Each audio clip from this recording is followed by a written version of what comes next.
How are you doing? Do you know who you're born to be? Is it a work in progress? Yes, always is, always is. Who we are born to be. You know, some people think that we're here on this earth to make it until we can get to heaven, right? Just survive until we can get there. Some people think we need to get enlightened so we can step out of this world and be above it all. Some people think we're just supposed to get out of here and numb ourselves or hide or whatever. Do you know what I mean? Do you ever feel like that? Of course. We're human. However, what I know is that you and I are here on purpose. There's no question. And I believe when we recognize and realize that we are children of, you call it God, creative intelligence, universal mind, whatever you want to call that unbelievable power for good, that we are children of God. And our mission here is to bring spirit to earth. Our mission as individuals is to become divinely human. And that's how I look at the cross, is bringing spirit and humanity together. Because if we truly believe what our tenets teach, that there is only one, then of course we are spiritually made and just in human form for this experience. If you and I are looking out there to find out who we are, good luck. Because I'll tell you, if you listen to the advertisers, they're going to tell you you are never, ever, ever, ever enough. You just aren't, right? You got to be something else if you want to be enough. And what I know is if we really put our goodness in the outside world, there's going to be a problem because we'll never be enough. If we're looking to someone to save us, we're going to have a problem. Because the only thing that's going to get us that place to be divinely human is if we cultivate our goodness from the inside out.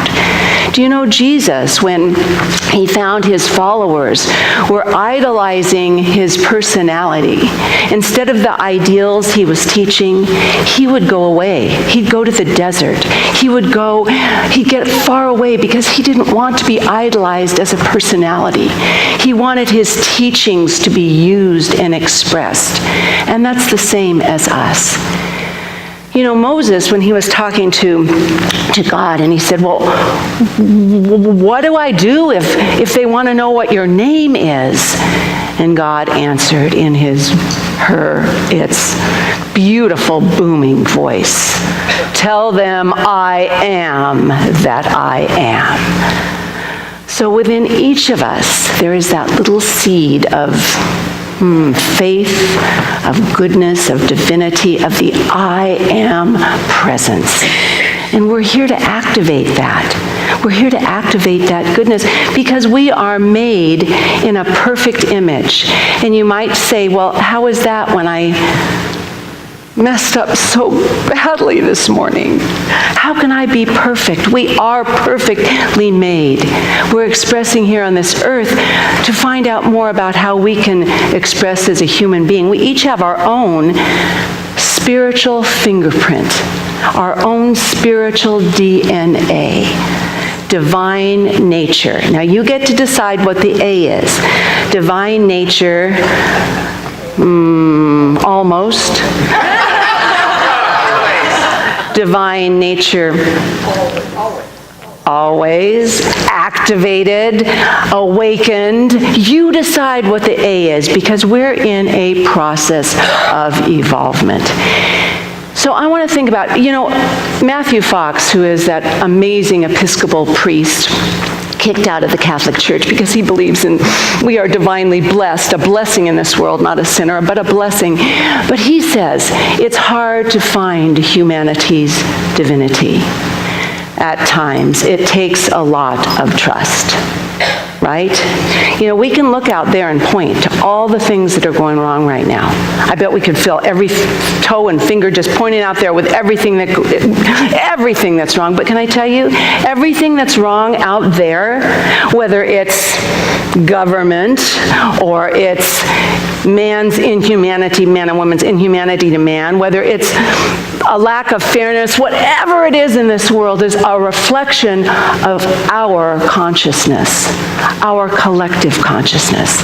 So the only way we're going to make things better is to expand that I am, that godness, that goodness, that potential within us. Are you getting that?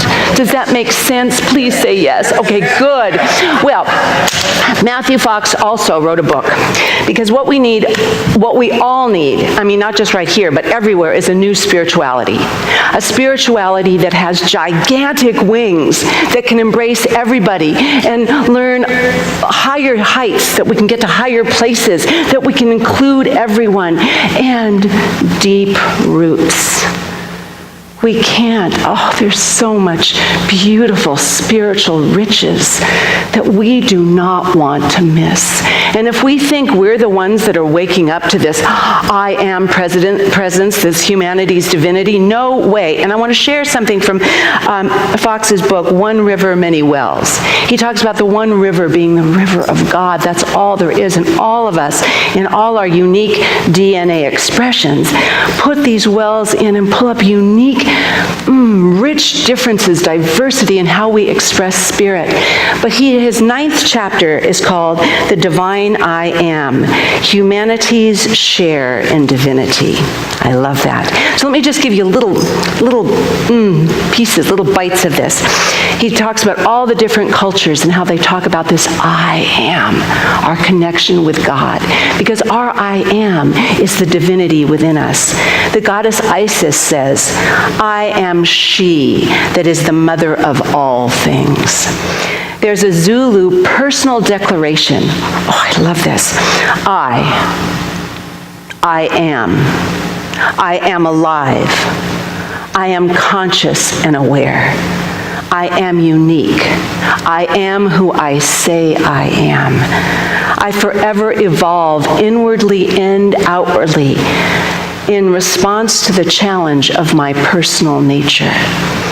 I am the face of humanity, and the face of humanity is my face.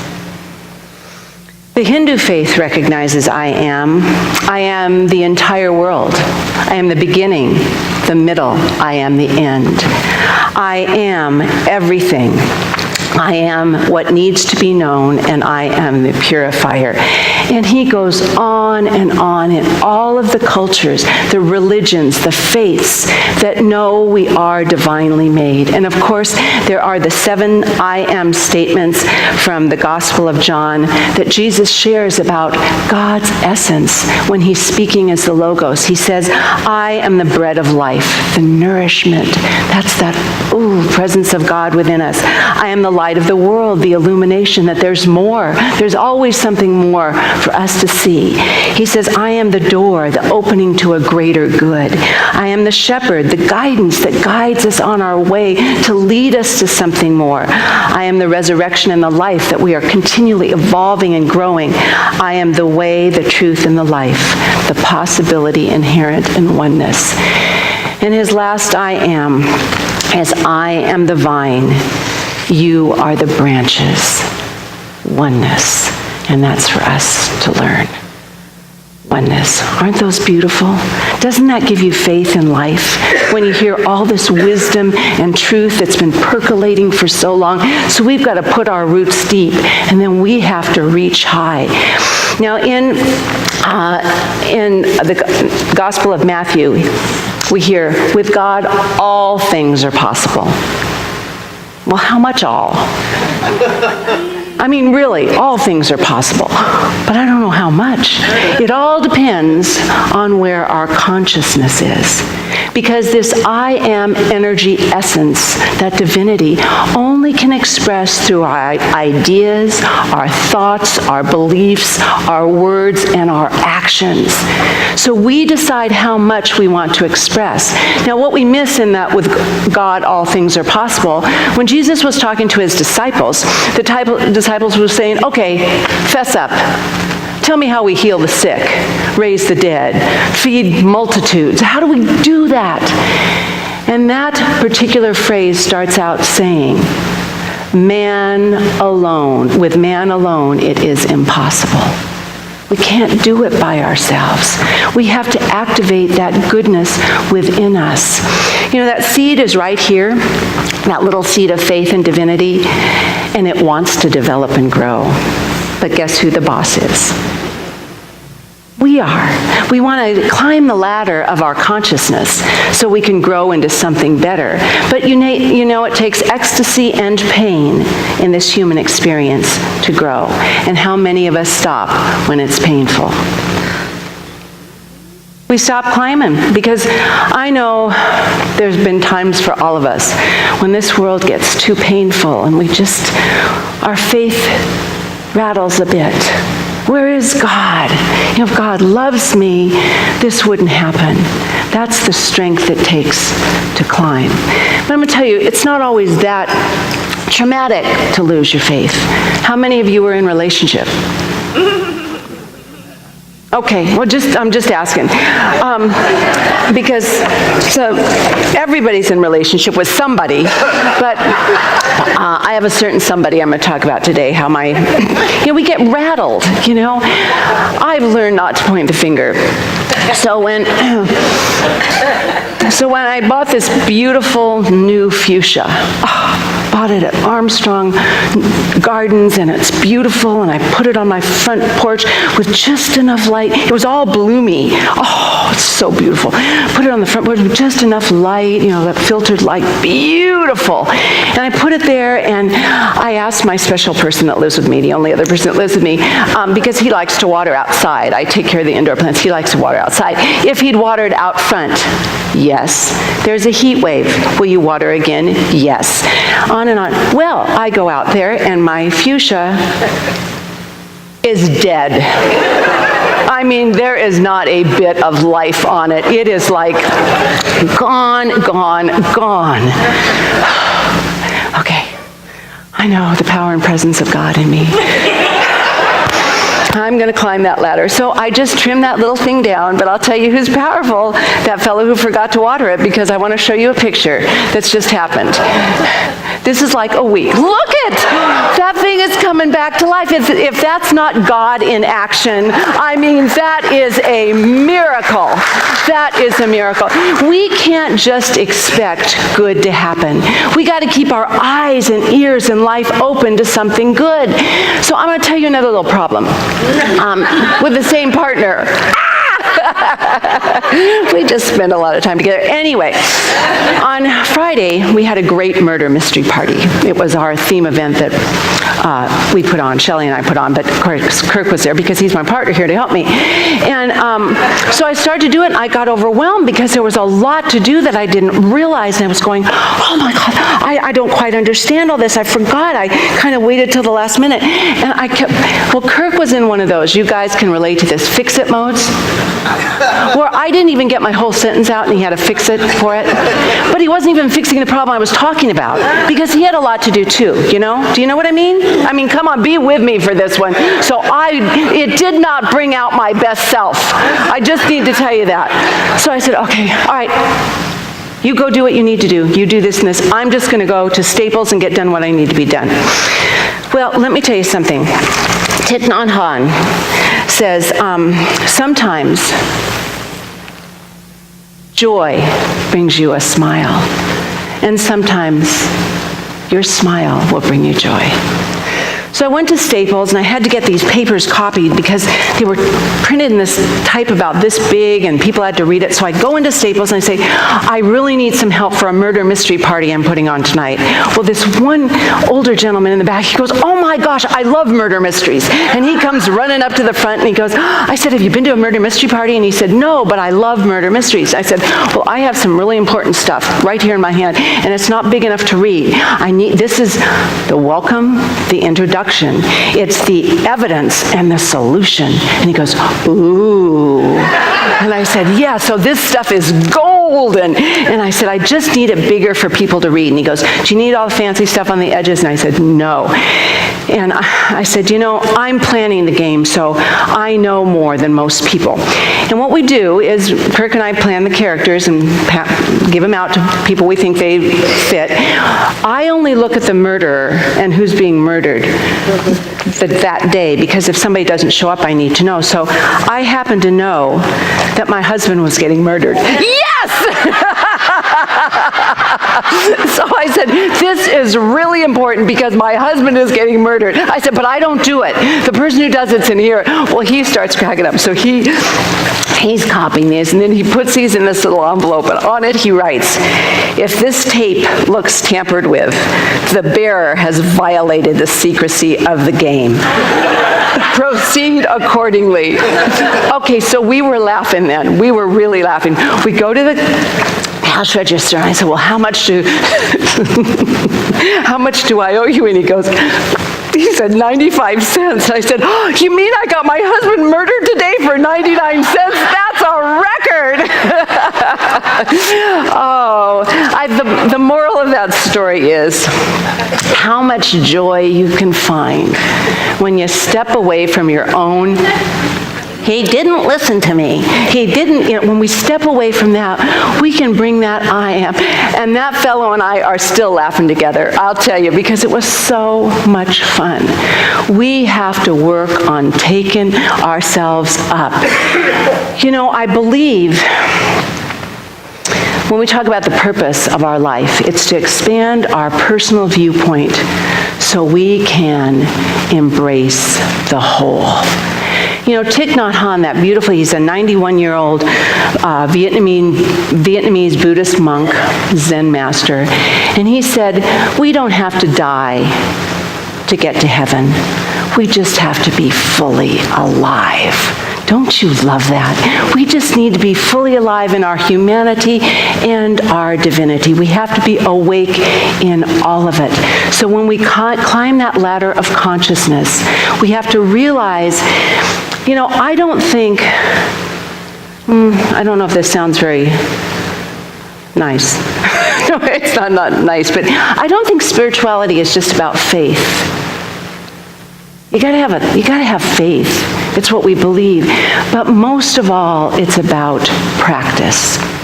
It's about having the tools that can move you from here at the bottom rung of the ladder, up the ladder, so you can have a bigger viewpoint, so you can take your personal limited viewpoint and expand it to see the bigger whole. We need to be able to practice what we know is true, because without practice, it's just thoughts and words and feelings. So I remember my mom used to have a God box, and she kept it on a shelf in a closet that we didn't use all the time. And we weren't really religious. I started out in the Presbyterian church, and I sang in the choir, and I went to Sunday school and did all that. But we weren't profound religious people in that sense. But she's very spiritual. We have a God box, and if I came home and was really broken in some reason, we'd take out the box, and she'd have me put my problems in the God box. But in the God box, there were also little books or little pieces of words of wisdom. And we take out some wisdom to use to uplift, to make things better. So I was thinking, what do we need right now when the outside world is so crazy? How do we get into that God box, that I am in ourselves? What do we need to do? And you know what? It's just not that hard. It's just not. We need to learn to smile like a child in innocence. We need to learn to smile at other people, because if we want more good in our life, what do we have to do? Give more good. We want to receive it, we got to be given it. So learn how to smile. Just like that gentleman at Staples, I will never forget him, and I'm sure he won't forget me. It was a great connection because of a smile. That's how it started. We need to learn to look for the awe and the wonder and the joy in the world, just like those little tiny green leaves. If I just put that plant out to pasture, I would have missed the joy of God expressing as the little leaves. Just as Gretchen sang about this morning, the leaves and the flowers at night and how they bloom, the purpose, born to be who we're meant to be, appreciators. We're born to be alive. That's why we're here, fully alive. We have to realize that you and I are the fingerprint of God spiritually. We decide our DNA, divine nature. I love it. You got good answers. It's all personal, so perfect. As our prayers are concluding, I'd like you to look at your own fingerprints right now. Just look at your hands as we choose in this moment to be the expression of God in action, to let our divine nature be activated.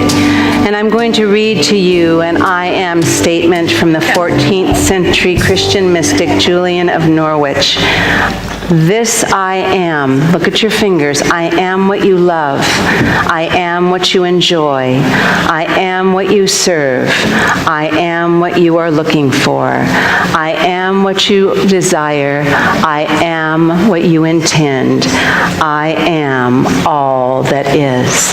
And in these fingertips, feel the expression of your oneness with God, the love that you feel, and leave your fingerprints all over your life and the life of others.